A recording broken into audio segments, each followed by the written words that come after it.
Yung mga bridges dito sa Doha. Yan.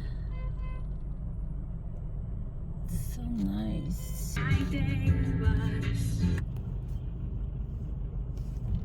Ito ay Al Saad intersection. Building. So nice. Ay, nakita.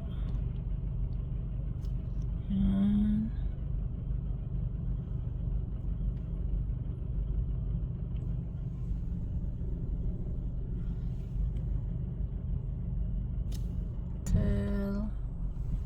Grand Hyatt pala. On that area there, makikita nyo yung mga tower there. Yan ang Corniche Road. Kalian dito ako sa Hamad. Ayan to, Binumron area.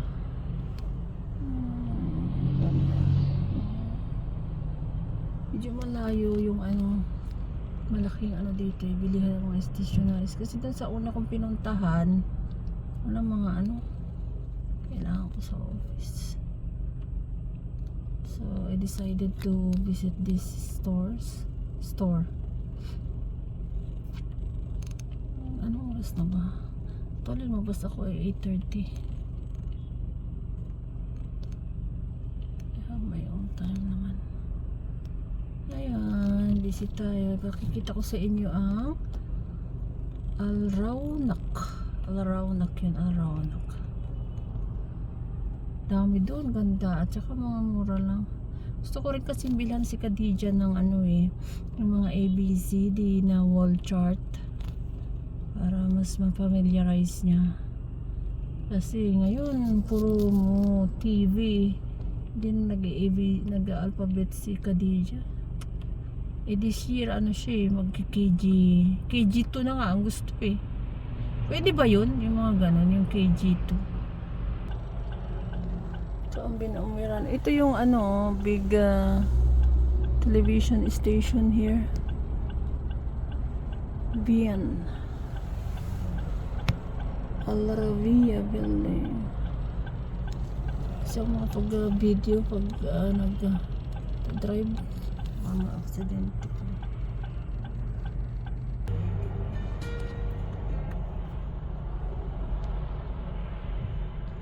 Ayan, andito na nga pala ako sa malapit na supermarket sa aming office. Kasi yung kanina close ang road, daming pulis na ginagawa.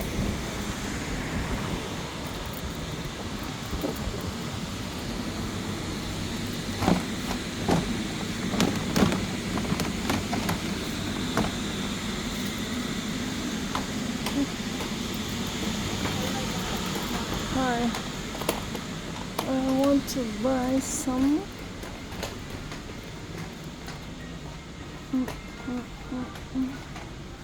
lagi ako namimili kasi malapit lang siya sa office. Yung mga stationery nila ay maliliit tanto.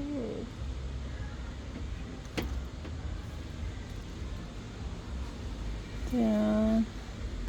All toys. So 15 reals. Mga toys nila. May mga promotion din sila. Ano to? Kitchen filler. Hand blend.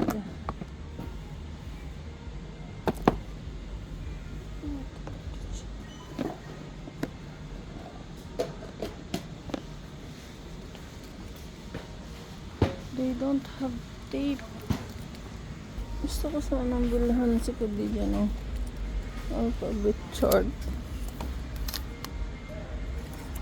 para makapag-alphabet siya. So wala. Mafi here. Hindi kasi nitong store na to Kaya talagang wala dito. This stationery shop. Ayan. I don't know.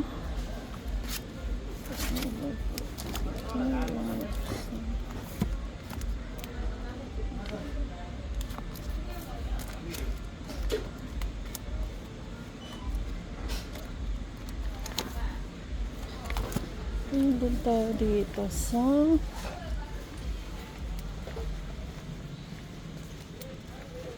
mga offers nila. Yung mga kitchen tools. Ito yung kitchen tools nila dito.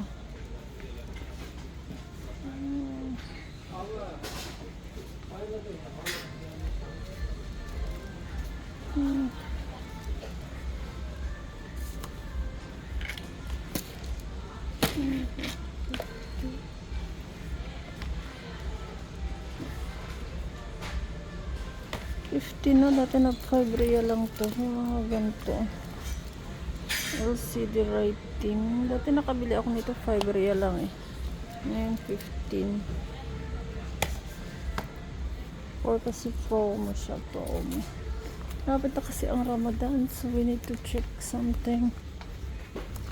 Sa kainan, kainan. Ang ganda. 25. What's this one? 10 real.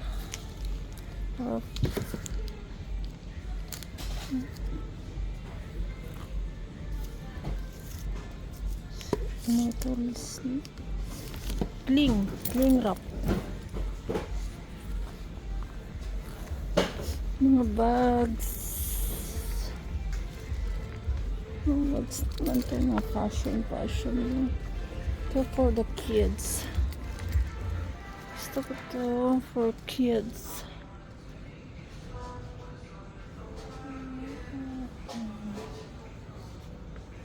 Kids accessories. Ang ganda.